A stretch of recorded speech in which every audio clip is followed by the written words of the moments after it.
അമ്മ negative blood ഗ്രൂപ്പുള്ള കുട്ടികൾ, ഇത്രയും കുട്ടികൾക്കൊക്കെ ഈ മഞ്ഞ കൂടാൻ വളരെ സാധ്യതയുണ്ട്. അപ്പോൾ ഇതെല്ലാ കുട്ടികൾക്കും ജനിച്ച ആദ്യത്തെ രണ്ടാമത്തെ മൂന്നാമത്തെ ദിവസങ്ങളിൽ ഈ മഞ്ഞ ശരീരത്തിൽ ഉണ്ടാവും.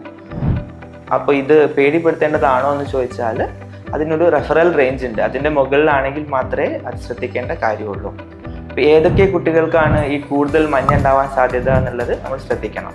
അപ്പോൾ നേരത്തെ ജനിച്ച മാസം തികയാതെ ജനിച്ച കുട്ടികൾ, അല്ലെങ്കിൽ വെയിറ്റ് കുറഞ്ഞ കുട്ടികളിൽ, അല്ലെങ്കിൽ പാല് കുടിക്കാത്ത കുട്ടികളിൽ, അമ്മ ഓ പോസിറ്റീവും കുട്ടി എയോ ബിയോ പോസിറ്റീവോ അല്ലെങ്കിൽ എ ബി പോസിറ്റീവോ ആയിട്ടുള്ള കുട്ടികൾ, അല്ലെങ്കിൽ അമ്മ നെഗറ്റീവ് ബ്ലഡ് ഗ്രൂപ്പുള്ള കുട്ടികൾ, ഇത്രയും കുട്ടികൾക്കൊക്കെ ഈ മഞ്ഞ കൂടാൻ വളരെ സാധ്യതയുണ്ട്.